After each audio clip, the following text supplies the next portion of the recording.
చాలా మంది మాత్రం కేసీఆర్ గురించే మాట్లాడుతున్నారు. మళ్ళీ కేసీఆర్ రావాలి, మమ్మల్ని మోసం చేసి ఓట్లు వేపించుకుని అది ఇస్తా అంటాడు, ఇది ఇస్తా అంటాడు, ఎన్నో ఇస్తా అంటాడు.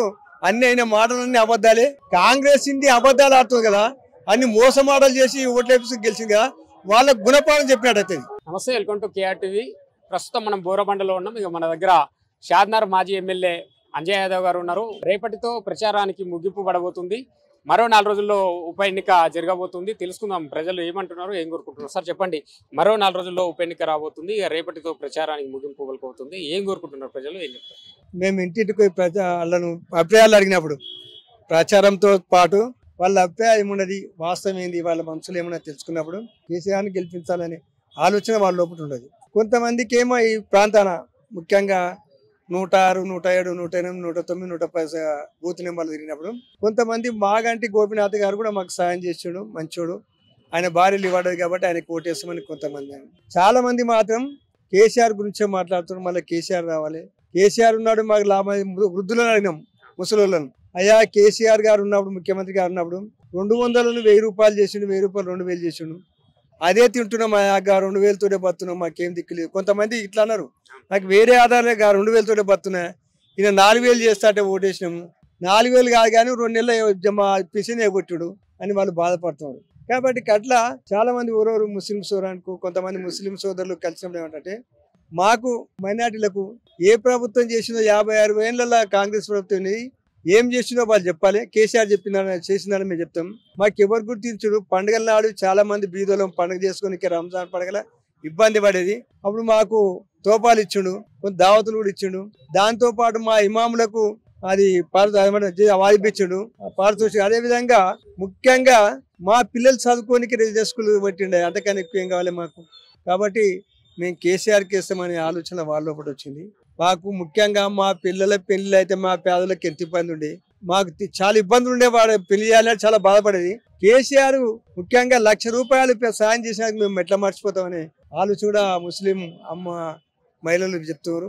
కాబట్టి పేదలకు అందరికి కూడా నేను చెప్తున్నా కదా, ఎంతమందితో అడిగినా మాసం ఎంత ఒక్క ముస్లిం సోదరుడు ఏమనంటే, ఇంత ఎదిగినప్పుడు అయ్యా ఈ బస్సు ఇది రోడ్డు బాగా సాప్ లేదు, మేము కేసీఆర్కే ఓటేస్తున్నాం, రోడ్డు సాప్ లేదు, ఇది చూసుకుని ఉండే గోపినాథ్ గారు అంటే, అట్లా కాదురా బాబు, రోడ్ సాఫ్ క్లీన్ చేయించేది జిహెచ్ఎంసీ వాళ్ళు, కార్పొరేటర్ చూసుకున్నాలే, అది ఎమ్మెల్యే కాదు, ఎమ్మెల్యే దృష్టికి మీరు తీసుకుపోవాలి. కానీ అది రోడ్డు కూడా బాజార్ కూడా చూసేది, సాఫ్ చేసేది ఆయనకు చెప్పొద్దు కదా అని అయిపోయి అన్న.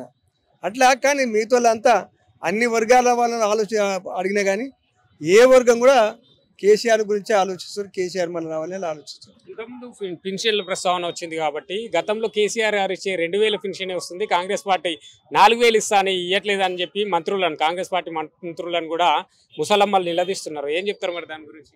వాళ్ళు అమ్మాయి పెద్దమ్మ ఆమెకు దయనం చేసి అడిగింది వాళ్ళను. చాలా మంది ఏం మనసులాలు ఉండదు, కొందరు అడుగుతారు, కొందరు మనసులో బాధపడుతున్నారు. మమ్మల్ని మోసం చేసి ఓట్లు వేపించుకుని అది ఇస్తా అంటాడు, ఇది ఇస్తా అంటాడు, ఎన్నో ఇస్తా అంటాడు.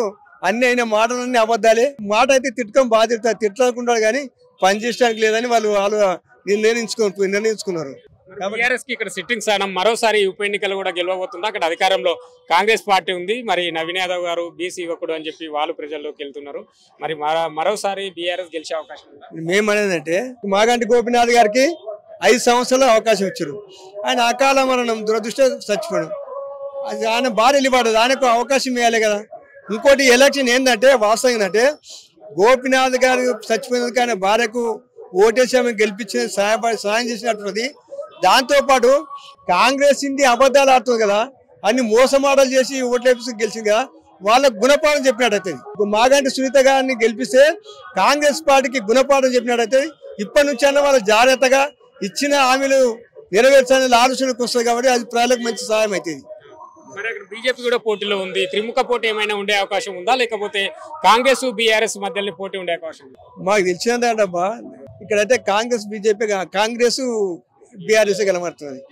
బీజేపీ అయితే బండ్లు తిరుగుతున్నాయి, పెద్ద పెద్ద నాయకులు ప్రచారంలో వచ్చాడు కనబడుతుంది. కానీ ప్రజలను ఆడి చూస్తే మాత్రం బీఆర్ఎస్ కాంగ్రెస్ కనిపిస్తుంది. దానికి జూబ్లీహిల్స్ లో గెలవబోతున్నారా? అయితే మేము తప్పకుండా గెలవబోతున్నాం.